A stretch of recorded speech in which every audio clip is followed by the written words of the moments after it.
My fiancé said he wants an open marriage 7 days before our wedding. I thought I'd misheard him. We were sitting at my kitchen table with spreadsheets and name cards scattered everywhere, trying to figure out which cousins could tolerate each other. He had his laptop open, pen in hand, looking completely casual. What did you just say? An open marriage. He leaned back in his chair like he was pitching a vacation package. I've been thinking about it for a while. It makes sense. The pen I'd been holding slipped from my fingers and rolled across the table. You've been thinking about this for a while. Yeah, look, we love each other, right? But long-term relationships get stale. Everyone knows that. He gestured with both hands like he was framing a picture. This way, we keep things exciting, fresh. We get the stability of marriage plus the freedom to explore. I couldn't move. My entire body had gone numb except for a strange ringing in my ears. You're serious. Completely. I mean, think about it rationally. We're committing to forever, but we're also agreeing to never experience anyone else again. That's a huge sacrifice. Why not be honest about what we both want? What we both want. My voice came out flat. Yeah, I know you've thought about it too. Everyone does. I hadn't. Not once, not ever. He kept going, ticking off points on his fingers like he was explaining a business plan. We'd set boundaries, obviously. Communication is key. No emotional attachments, just physical. It's actually healthier than bottling everything up and ending up resenting each other 10 years down the line. Blair, we're getting married in 7 days. Exactly. Perfect timing to be transparent about expectations. He smiled at me, the same smile that used to make my stomach flip. I don't want us to have regrets. I want us to be happy. So you're telling me this now. Better now than after, right? This way we're starting from a place of honesty. My hands were shaking. I pressed them flat against the table. And if I say no, his expression shifted slightly. Not angry, just disappointed. Like I'd failed to understand something obvious. Then I guess we have a problem. But babe, it's too late to cancel. Your parents already paid for the venue. My family flew in from Seattle. The invitations went out months ago. He reached across and touched my wrist. Everyone's expecting this wedding. The weight of it hit me all at once. The deposits, the flights, the hotel blocks, my dress hanging in the closet, wrapped in plastic, waiting. My mom's excitement every time she talked about finally seeing me walk down the aisle. You're trapping me. I'm being realistic. Calling it off now would be insane. People would think you're unstable. Your family would be humiliated. His thumb rubbed circles on my wrist, gentle and suffocating. I'm just asking you to think about it. Really think about it. This could be good for us. I pulled my hand away and stood up. The chair scraped loud against the floor. I need some air. Take your time. Just remember, we're in this together. I walked to my bedroom and closed the door. My wedding dress hung from the closet door handle, white and perfect and mocking. I'd tried it on last week with my mom and cried because I felt so happy. Now I stood there staring at it, and all I could think was how much it looked like a costume for a play I never auditioned for. I texted my best friend. Can you come over?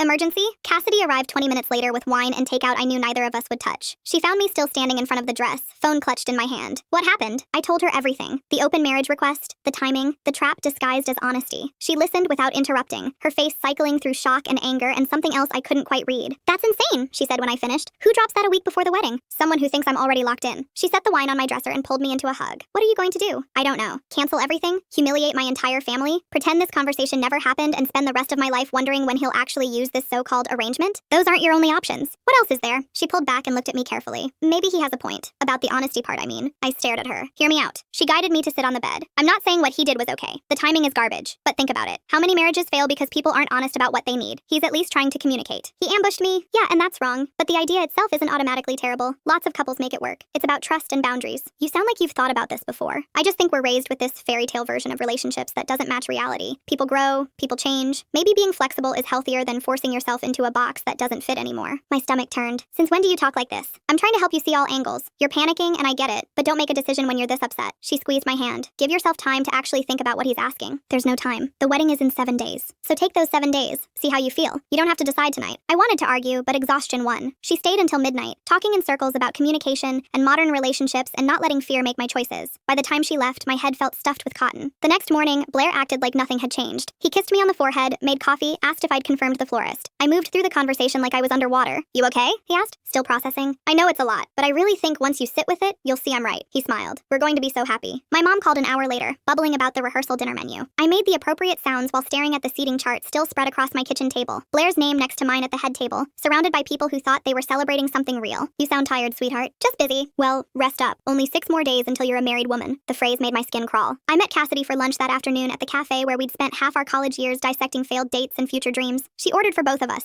the same sandwiches we always got, and I felt a flicker of normalcy until she started talking. Have you thought more about what Blair said? That's all I've thought about. And I feel sick. I feel like I don't know him, like I never did. She broke off a piece of bread and didn't meet my eyes. Or maybe you're seeing him more clearly. He's being vulnerable. That takes courage. It takes courage to manipulate someone into an arrangement they never wanted. That's not fair. He's trying to build something honest with you. Why are you defending him? I'm not defending him. I'm trying to keep you from making a huge mistake. She finally looked at me. You're about to blow up your entire life over one conversation, one request. That seems extreme. He wants to sleep with other people. He wants permission to be human. There's a difference. The sandwich turned to paste in my mouth. I set it down. You're acting like I'm the problem. I'm acting like someone who doesn't want to watch you destroy something good because you're stuck in an outdated idea of what marriage should look like. Outdated? Yes. Monogamy isn't some sacred default. It's a social construct. And if it doesn't work for both people, forcing it just breeds resentment. When did you become an expert on this? I'm not an expert. I just think you're not being rational right now. I stood up. The chair scraped loud enough that people at nearby tables looked over. I need to go. Wait, don't leave like this. I came here for support, not a lecture about how I'm too traditional to understand my own relationship. That's not what I'm saying. It's exactly what you're saying. I left before she could respond, my heart hammering against my ribs. Outside, the afternoon sun felt too bright, too normal for how fractured everything had become. My phone buzzed. Blair, talk to Cassidy. She said you're upset. Want to grab dinner and talk? I stared at the message. Talked to Cassidy. When had they talked? Why had they talked? I typed back. How did you know I was with her? 3 dots appeared, then disappeared, then appeared again. She texted me. Said you seemed stressed. Just wanted to check in. My hands went cold. Cassidy had his number. Of course she did. She was in the wedding party. But something about the casual way he mentioned it, the easy back and forth, felt wrong. I called her. Why did you text Blair? Silence stretched between us.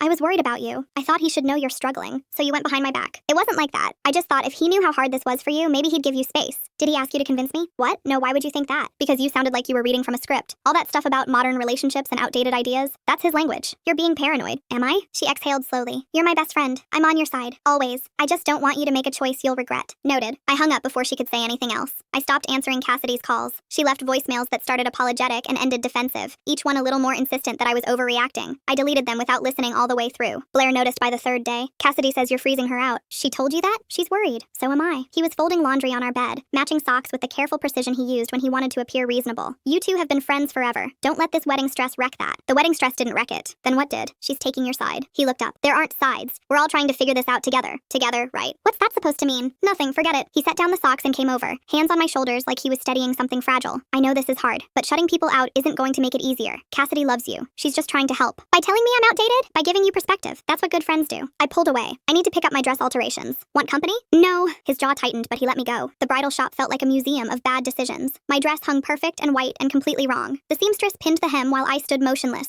watching myself in the 3-way mirror. The woman I saw looked hollow. You're quieter than usual, the seamstress said through a mouthful of pins. Just tired. Brides always are this close to the big day, but it'll all be worth it. She smiled up at me. You'll see him at that altar and forget every stressful moment. I didn't answer. My phone buzzed. Cassidy again. Please talk to me. I miss you. I shoved the phone back in my purse. When I got home, Blair's car was gone. A note on the counter said he had a meeting with the venue coordinator. I called the venue. They hadn't heard from him. The lie sat in my chest like a stone. I tried to distract myself with wedding tasks. Confirmed the photographer. Approved the final menu. Checked RSVPs. Every item I crossed off felt like another step towards something I didn't want anymore. Cassidy showed up at my door that evening without warning. I almost didn't open it, but she knocked loud enough that my neighbor peered out from across the hall. We need to talk, she said when I finally let her in. I don't think we do. Yes, we do. You're shutting me out over nothing. It's not nothing. Then tell me what it actually is, because I'm lost here. I tried to support you, and now you're acting like I committed some crime. You called Blair behind my back. I texted him because I was worried. That's not a betrayal, that's friendship. It felt like you were coordinating. She stared at me. Coordinating what? A conspiracy to help you see reason? You're doing it again, making me sound irrational. You're not irrational. You're scared. And I get that. But you're also being unfair. She sat down on my couch without being invited. I've known you since sophomore year. I've held your hair back when you were sick. I've listened to you cry over every bad date and every family fight. Don't act like I'm suddenly the enemy because I won't tell you what you want to hear. I wanted support. I gave you support. What you wanted was agreement, and those aren't the same thing. I stood by the window, arms crossed. Outside, someone was walking a dog. Normal life continuing like nothing was collapsing. Why do you care so much about this open marriage thing? Because I care about you. And I think you're about to make a huge mistake by not wanting my husband to sleep with other people. By throwing away a relationship over fear. She leaned forward. Look, I know this isn't what you imagined, but marriage is compromise. It's adapting. Maybe this is Blair's way of making sure you both stay happy long term. Or maybe it's his way of having permission to cheat. That's cynical. That's realistic. She was quiet for a moment, fingers tracing the edge of my coffee table. What if I told you it could work? That I've seen it work. For who? People I know. People who are happier because they're honest about what they need instead of pretending. Name one couple. She hesitated. It's not about specific examples. It's about the principle. So you don't actually know anyone? I know it's possible. That's enough. Not for me. She stood up, frustration bleeding through. Then what are you going to do? Call off the wedding? Embarrass both families? Waste all that money? Maybe. You're being ridiculous. Get out. What? I said get out. I don't need this right now. You need exactly this. Someone willing to tell you the truth instead of feeding your panic. Her face went hard. You know what? Fine. Push me away. But when you're standing alone at that altar realizing you destroyed everything over pride, don't come crying to me. She left before I could respond. The door slammed hard enough to rattle the frame. I sank onto the couch, hands shaking. My phone buzzed. Blair. Heading home soon. Want me to grab dinner? I typed back. Where were you really today? The dots appeared and disappeared twice before he answered. Told you. Venue stuff. I called them. They said you weren't there. A longer pause this time. Then, must have been a miscommunication. I'll explain when I get home. He didn't come home until after 10. When he walked in, he kissed me on the cheek, like everything was normal, and set takeout containers on the counter. Sorry I'm late. Things took longer than expected. What things? Just last minute wedding details. You know how it is. The venue said they didn't see you. He opened the fridge back to me. I talked to them on the phone. Maybe they thought you meant in person. You said you had a meeting. Phone meeting. Same thing. He turned around, smile easy. Why are you interrogating me? Because you lied. I didn't lie. I simplified. There's a difference. Where were you really? Handling things. For us. For the wedding. He came closer, hands up like he was calming a spooked animal. You're stressed, I get it. But you're seeing problems where there aren't any. Then show me your phone. His expression flickered, just for a second, but I caught it. Why? Because if you have nothing to hide, it shouldn't be a problem. It's not about hiding. It's about trust. And the fact that you're asking tells me we have bigger issues than my schedule today. Show me your phone, Blair. The word hung between us like a slap. Why not? Because I'm not going to let you turn into someone who demands to read my messages. That's not who we are. Who we are is apparently up for debate. That's not fair. Nothing about this is fair. He exhaled slowly, hands dropping. I'm trying really hard here. I'm trying to be honest with you about what I need, while also respecting what you need. But you're making it impossible. I'm making it impossible. Yes, you're looking for reasons to sabotage this. Maybe because you're scared. Maybe because commitment freaks you out. I don't know. But I'm not the villain here. I felt the room tilt. I'm not scared of commitment. I'm scared of marrying someone I don't recognize. Then maybe you never knew me as well as you thought. He left the room before I could respond. I heard the bedroom door close, then lock. I stood in the kitchen, surrounded by unopened takeout and the wreckage of everything I thought I knew. My phone buzzed. A text from an unknown number. You don't know me, but I'm in Blair's wedding party. We need to talk. It's about Cassidy. My heart stopped. I stared at the message, reading it 3 times before my hands steadied enough to type back. Who is this? The response came immediately. Owen, Blair's groomsman. Can we meet tomorrow? There's something you need to see. I met Owen at a coffee shop 2 blocks from my apartment. He was already there when I arrived, sitting in the back corner with his phone face down on the table and a nervous energy that made him look younger than he probably was. Thanks for coming, he said when I sat down. What's this about? He glanced around like someone might be listening. I've been debating whether to say anything. Blair's my friend, but what's happening isn't right. What's happening? He slid his phone across the table. Just look. The screen showed a text thread. Blair's name at the top. I scrolled up, hands shaking, and started reading. Cassidy thinks she's close to convincing her. Good. The sooner she's on board, the easier this gets. What if she doesn't come around? She will. She's too invested to walk away now. The timestamps went back weeks. Before Blair ever brought up the open marriage. Before any of this started. I kept scrolling. Photos loaded. Cassidy and Blair at a restaurant I didn't recognize. Cassidy and Blair in his car. Cassidy and Blair in what looked like a hotel room. Her head on his shoulder. Both of them smiling at the camera. My vision blurred. There's more, Owen said quietly. I didn't want to see more. I kept scrolling anyway. Once we're official, we won't have to hide anymore. I know. I'm tired of sneaking around. Me too, but it'll be worth it. She'll understand eventually. And if she doesn't, then we tried. But I think she will. She loves you. She'll want you to be happy. The phone slipped from my hands. Owen caught it before it hit the floor. How long have you known? My voice sounded far away. I found out last month. Blair left his phone unlocked at the bachelor party planning meeting. I saw a message come through from Cassidy, and it didn't seem like something a friend would send. He looked miserable. I wanted to tell you sooner, but I didn't know how, and I kept hoping I was wrong. You weren't wrong. No. I stood up. The room tilted. I need to go.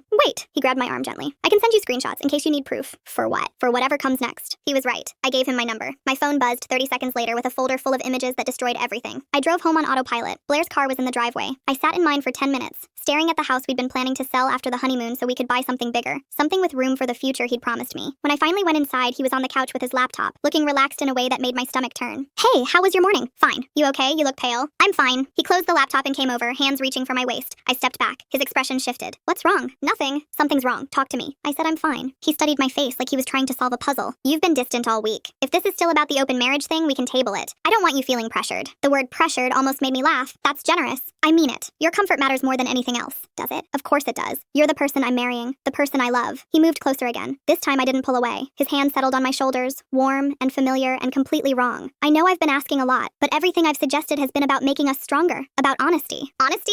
Yes, no secrets, no resentment. Just us being real with each other about what we need. I looked at him. Really looked. Tried to find the man I'd agreed to marry somewhere in the face that was lying to me so smoothly. When were you going to tell me about Cassidy? His hands went still. What? Cassidy. When were you planning to mention that you've been sleeping with her? The color drained from his face. I don't know what you're talking about. Yes, you do. Who told you that? Because it's not true. I saw the messages. What messages? All of them. The planning, the photos, the part where you two decided the open marriage would make your affair legitimate. He stepped back. Let me explain. Please do. It's not what it looks like. What does it look like? Complicated, but not what you're thinking. I'm thinking you've been cheating on me with my best friend and then convinced me I was the problem for not wanting an open marriage that would conveniently make everything legal. That's not how it happened. Then how did it happen? He ran his hands through his hair, pacing now. Cassidy and I got close while planning the wedding. That's all. We were spending time together trying to make everything perfect for you, and we connected, but nothing physical happened. I swear. You're lying. I'm not. Yes, there were feelings. Yes, we talked about them, but I never acted on it because I love you. And when I suggested the open marriage, it wasn't about her. It was about us. About making sure we didn't end up resenting each other years down the line. Stop. I'm telling you the truth. The truth is in the screenshots. The hotel room, the restaurant, the messages about hiding and sneaking around. His face went hard. Where did you get those? Does it matter? Yes, it matters. Someone's trying to sabotage us right before the wedding and you're letting them. Owen showed me. Your groomsman. The one who actually cares about honesty. Owen. He said the name like it tasted bitter. Of course. He's had it out for me since I got promoted over him at work. This is revenge. He has photos, Blair. Messages. messages, timestamps, which can be faked, you know that. Why would he fake them? Because he wants to destroy what we have, and you're letting him. He came closer again, voice dropping into something softer, something that used to work on me. Baby, listen, I know how this looks, but you have to trust me. Trust what we've built together. Some screenshots from a jealous coworker don't change 3 years of us. I wanted to believe him. Some small, desperate part of me wanted the screenshots to be fake, and the hotel photos to be edited, and the messages to be some elaborate misunderstanding. But I'd seen Cassidy's face when she defended the open marriage. I'd heard her voice when she insisted I was being unreasonable. I'd felt the shift in both of them over the past 2 weeks. Call Cassidy, I said. What? Right now. Call her. Put it on speaker. Ask her if you've been sleeping together. That's insane. Then it should be easy. I'm not going to humiliate her by dragging her into your paranoia. Paranoia? Yes.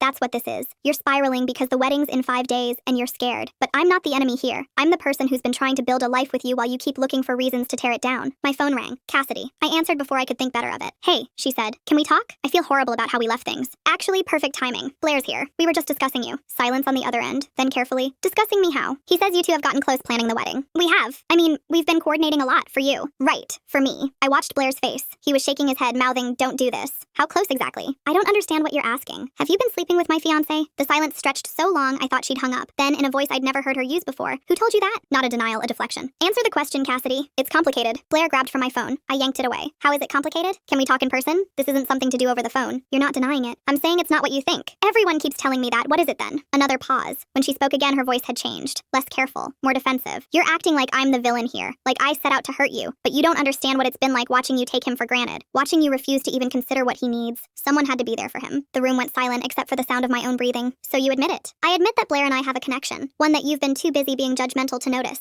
And yes, when he suggested opening the marriage, part of it was so we wouldn't have to hide anymore. So we could all be honest about what we want instead of living a lie. Blair was staring at the phone like it had grown teeth. Cassidy, stop talking, he said. Why? She already knows. And honestly, maybe this is better. Maybe now we can actually deal with this instead of pretending. Her voice got stronger, more certain. I love him. I've loved him for months. And he loves me. The open marriage was supposed to let everyone be happy. But you couldn't even consider it because you're so stuck in your outdated ideas about what relationships should look like. I ended the call, set the phone down very carefully on the counter, looked at Blair. Get out. Let me explain. Get out of my apartment. It's my apartment too. Not anymore. Get out or I'm calling the police. He stared at me for a long moment. Then he grabbed his keys and wallet from the counter and headed for the door. Stopped with his hand on the knob. You're making a mistake. We could have figured this out. We could have all been happy. Leave. He left. The door clicked shut behind him. I stood in the kitchen surrounded by wedding invitations and seating charts and centerpiece samples. And I started laughing. Couldn't stop. Laughed until my sides ached and my vision blurred and I slid down the cabinet to sit on the floor. My phone buzzed. A text from Blair's mother. Just confirming you're coming to the rehearsal dinner tomorrow night. Can't wait to see you. I stared at the message. Tomorrow night. The rehearsal dinner. Both families gathering to celebrate a wedding that was never going to happen. I typed back. I'll be there. I spent the rest of the day on the floor, not crying, not breaking down, just sitting there with my laptop open, methodically going through every message Owen had sent me. Screenshots of conversations that went back 4 months. Planning sessions that had nothing to do with the wedding and everything to do with logistics.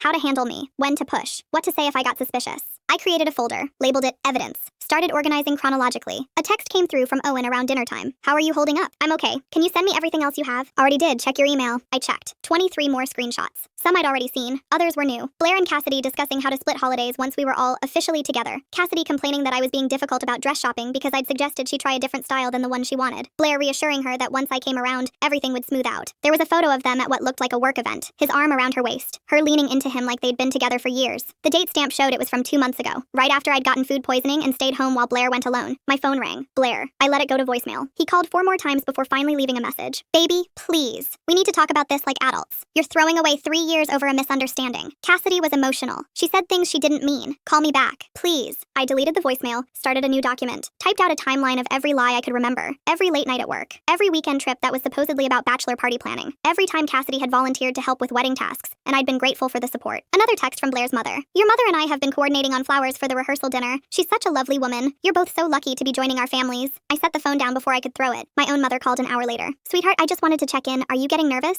It's normal to have cold feet. I'm fine, Mom. You don't sound fine. I'm just tired. Wedding planning is exhausting. I know, but it'll all be worth it when you see Blair waiting for you at that altar. He's such a good man. Your father and I couldn't be happier. She paused. Cassidy stopped by earlier to drop off her bridesmaid dress for alterations. She looked radiant. You two have such a beautiful friendship. I hope my daughter has friends like that someday. My hand tightened on the phone. Yeah, beautiful. Are you sure you're okay? Positive. I'll see you tomorrow night. I hung up before she could ask anything else. The apartment felt too quiet. I opened my laptop again and started going through our joint accounts. Found receipts for hotel rooms I'd never stayed in. Restaurant charges from nights when Blair said he was working late. A jewelry purchase from 3 weeks ago that I'd assumed was my wedding gift. Clicked through to the details. A bracelet. Definitely not my style. Definitely Cassidy's. I took screenshots of everything. Added them to the folder. Around midnight, Cassidy called. I answered. I've been thinking about what I said, she started. I was defensive. I said things that came out wrong. Did you? Yes. I don't want you to think I'm some villain who planned this. It just happened. Blair and I connected, and it felt real, and I know that's not an excuse, but it's the truth. How long? What? How long have you been sleeping with him? Silence, then quietly. Since March. 5 months. We'd gotten engaged in February. Did it start before or after he proposed? Does it matter? Yes.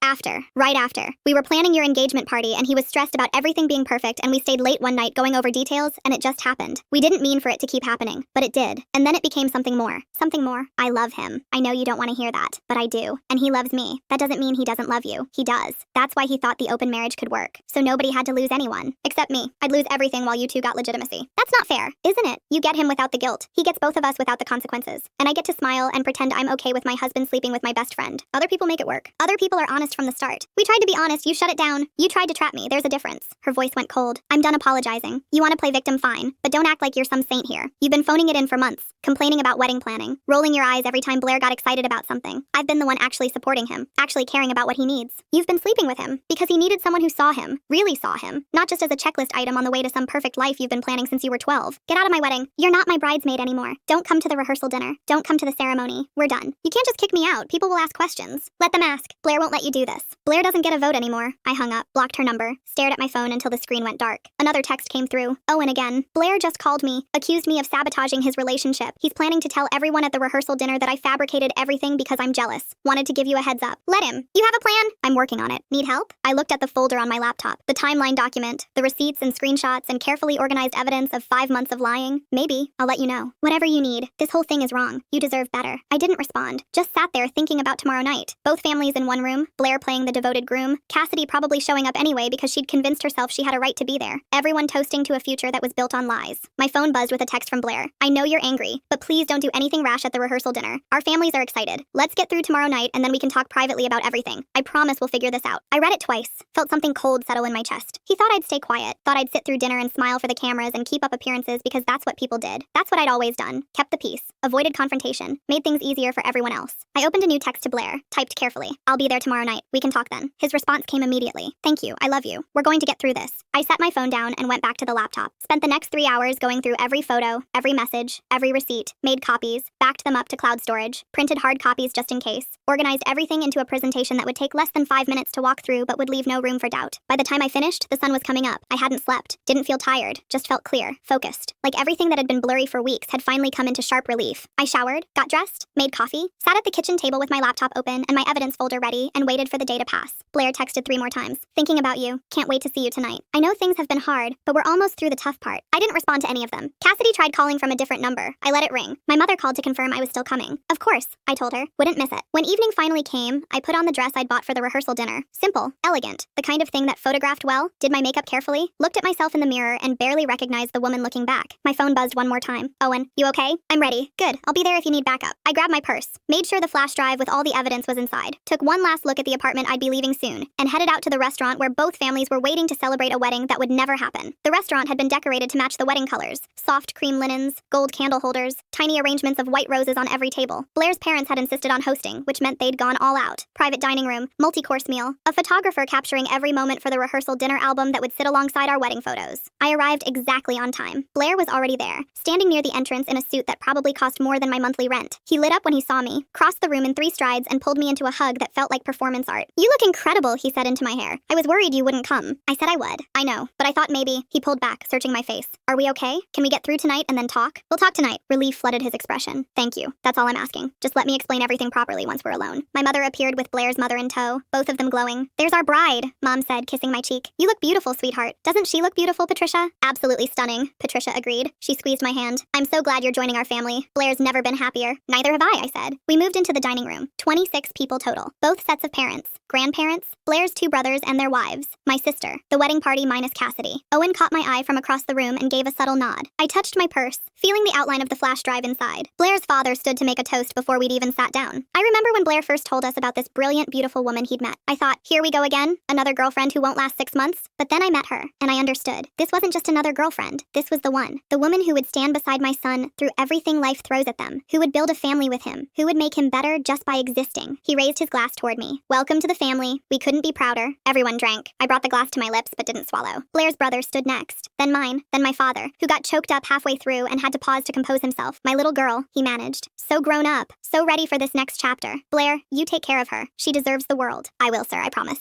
The food came. Salad, soup, some kind of chicken dish that probably tasted fine but went down like paste. Blair kept his hand on my knee under the table, squeezing periodically like he was reassuring himself I was still there. Still his. Still trapped. My mother leaned across the table during the main course. Have you heard from Cassidy? I thought she'd be here. She's not coming. Oh no, is she sick? Something like that? That's such a shame. You two are so close. I hope she's feeling better by Saturday. She won't be at the wedding either. Mom's face fell. What happened? We had a disagreement. About what? Can you fix it? It's not a real wedding without your best friend there. Blair's hand tightened on my knee. I'm sure they'll work it out, he said smoothly. Wedding stress makes everyone emotional. That's true, Patricia agreed. I barely spoke to my maid of honor for a week before my wedding, but the day of, everything was perfect. You'll see. Dessert arrived. Some elaborate chocolate thing with gold leaf. The photographer moved around the room, capturing candid shots of families mingling, happy couples, excited grandparents, a bride and groom on the verge of forever. Blair's father stood again. I know we've already done formal toasts, but I wanted to say one more thing before the night ends. He looked at Blair with unmistakable pride. Marriage is work. It's compromise and communication and showing up even when you don't want to. But it's also joy. It's partnership. It's knowing you have someone in your corner no matter what. Blair, you found that. Don't take it for granted. Blair stood, raised his glass toward his father. I won't, I promise. I set down my fork, picked up my glass, stood. The room quieted. All eyes turned toward me. I'd like to make a toast too, I said. Blair looked startled but pleased. Of course. Yeah, go ahead. I took a breath. Let the silence settle. I want to thank everyone for being here tonight, for traveling, for taking time out of your lives to celebrate with us.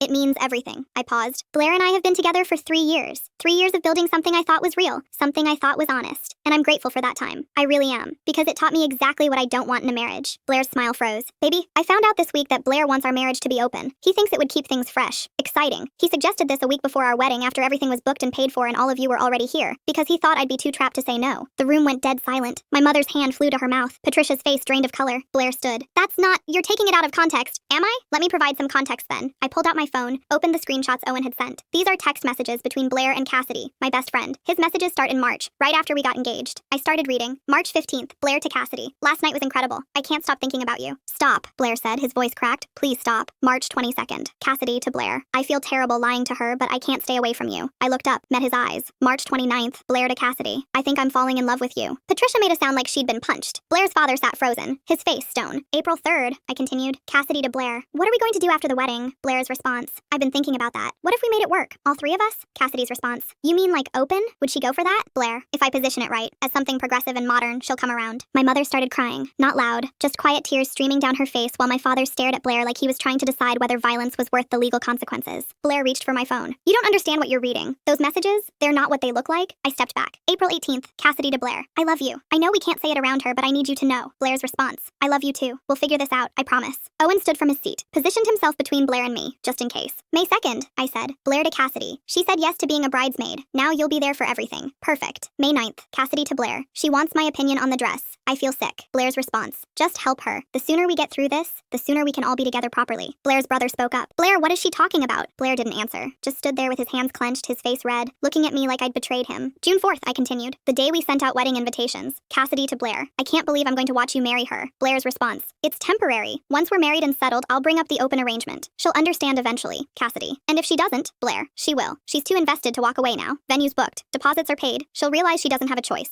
My sister stood up, walked over to me, took my hand. July 7th, I said. My voice was steady, clear. 3 days ago. Blair to Cassidy. I'm going to talk to her tonight about opening the marriage. Wish me luck. Cassidy's response. Finally, I'm tired of hiding. Blair. Me too, but be patient. She'll need time to adjust. Cassidy. How much time? Blair. However long it takes, but she'll come around. She always does. Blair's father stood, looked at his son. Tell me this isn't true. Blair opened his mouth, closed it, opened it again. Dad, it's complicated. Marriage isn't what it used to be. People are more open now, more evolved. You thought you'd lie to this woman for 5 months and then trap her into accepting your affair? It's not an affair. We love each other, both of them. I didn't want to choose, so you chose to deceive. I chose to find a solution where nobody got hurt. My father spoke for the first time. His voice was quiet, dangerous. Nobody got hurt? Look at my daughter's face and tell me nobody got hurt. Blair looked at me. Whatever he saw made him flinch. I'm sorry, I thought if I explained it right, you'd understand. That we could make it work. That you'd see how much I love you and you don't love me, I said. You love the idea of having everything you want without consequences. You love having a respectable wife for your parents and a girlfriend who makes you feel exciting. You love being the center of attention, but you don't love me. Because if you did, you wouldn't have spent 5 months planning how to manipulate me into accepting this. That's not fair, isn't it? You said I'd come around, that I always do. You've been counting on me being too polite, too accommodating, too afraid of making a scene to say no. I looked around the room. Well, here's your scene. I set my phone on the table, pulled the engagement ring off my finger, placed it next to the phone with a soft click that sounded deafening in the silence. I'm not marrying you, I said. I'm not spending the rest of my life wondering who else you're sleeping with, or what other lies you're telling, or when you'll decide I'm not convenient anymore. You want an open relationship? You can have one. With Cassidy. Without me. Blair's face crumpled. Please. We can fix this. We can go to counseling. I'll end things with Cassidy. I'll do whatever you want. Just don't throw away 3 years over one mistake. One mistake? You've been sleeping with my best friend for 5 months. You've been planning this manipulation for longer. You proposed to me knowing you were already involved with someone else. That's not one mistake. That's a pattern. I panicked. I didn't know how to handle having feelings for two people. I made bad choices, but I can change. I want to change. Please. Owen stepped forward, handed me my purse. You good? I'm good. Blair turned on him. This is your fault. You poisoned her against me, fed her lies, made her think. I sent her screenshots of your actual messages. Owen said flatly. That's not poison. That's evidence. You had no right to interfere in our relationship. Someone needed to tell her the truth since you clearly weren't going to. Blair's brother spoke again. Blair, shut up. You're making this worse. Patricia was crying now too, mascara running down her face while Blair's father stood with his arms crossed, looking at his son like he was a stranger. My mother had her face buried in my father's shoulder. My sister kept her hand in mine, steady and solid. The photographer had stopped taking pictures, just stood in the corner with her camera hanging limply, clearly regretting every life choice that had led to this moment. I picked up my purse, looked at Blair one last time. I hope you and Cassidy are very happy together. I really do, because you deserve exactly what you've earned. Don't do this, he said. His voice broke. Please, I'm begging you, don't leave like this. You left first. You just didn't tell me. I walked toward the door. My sister came with me. Owen followed. Behind us, the room erupted. Blair's father's voice sharp and furious. My mother sobbing. Patricia demanding explanations. Blair's brothers arguing with him in harsh whispers that carried across the space. We made it to the parking lot before my legs gave out. My sister caught me, held me up while I gasped for air that wouldn't come. You did it, she said. You actually did it. I did it. Owen appeared with his car keys. Where do you want to go? Anywhere but here. We drove in silence, windows down, cool air rushing in, the city lights blurring past. My phone started ringing. Blair, his mother, my mother, Cassidy from yet another number. I turned it off, watched it go dark, felt the weight of the last week lift slightly. What happens now? My sister asked from the backseat. I cancel a wedding, I said. I find a new place to live. I figure out how to explain this to everyone who wasn't there tonight. The people who matter already know, Owen said. And the people who don't matter? They'll gossip for a few weeks and then move on to the next scandal. My sister squeezed my shoulder. Mom and Dad will understand once they calm down. Will they? You just saved yourself from a lifetime of misery. They'll understand. We pulled up to Owen's apartment. He'd offered it earlier as a safe place to crash. Somewhere Blair didn't know about. Somewhere I could think without looking over my shoulder. You can stay as long as you need, he said. Guest room's all yours. Thank you. Don't thank me. You did the hard part. I followed him inside, collapsed on the couch, stared at the ceiling while my sister made tea I wouldn't drink and Owen pulled out blankets I wouldn't use. My phone was still off. The ring was still on the table at the restaurant. The wedding was still scheduled for Saturday in a venue that would sit empty while guests received last-minute cancellation notices. Somewhere across the city, Blair was probably still at the restaurant, still trying to explain, still convinced he could talk his way out of this if he just found the right words. But there were no right words. No explanation that would make 5 months of lying acceptable. No promise that would rebuild trust he'd spent half a year systematically destroying. I'd walked into that rehearsal dinner as a bride. I'd walked out as someone else entirely. Someone who knew her worth. Someone who refused to be convenient. Someone who chose the hard truth over the comfortable lie. The wedding was off. The relationship was over. The future I'd planned had evaporated in the time it took to read a dozen text messages out loud. But I was free. And that was worth more than any ring, any venue, any perfectly coordinated ceremony could ever be. The group chat exploded 2 hours after I left the restaurant. Someone had filmed the whole thing. Not the photographer. She'd been too shocked to lift her camera. But someone's aunt with an iPhone had captured every word from the moment I stood up to the moment I walked out. By morning, the video had reached every guest on the invitation list. My phone stayed off for 3 days. When I finally turned it on, there were 214 messages.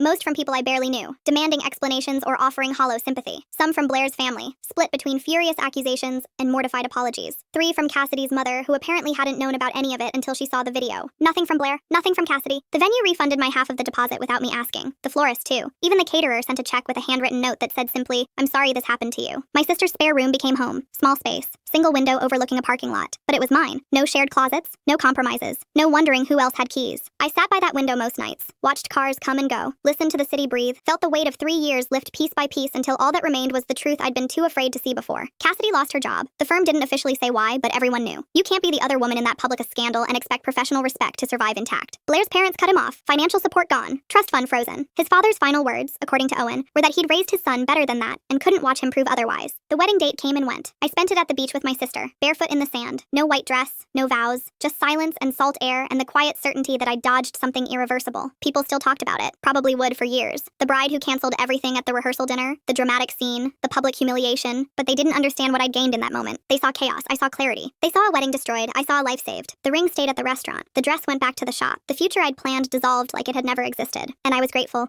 Thanks for watching. Don't forget to subscribe, like, and drop your favorite part in the comments. See you in the next one.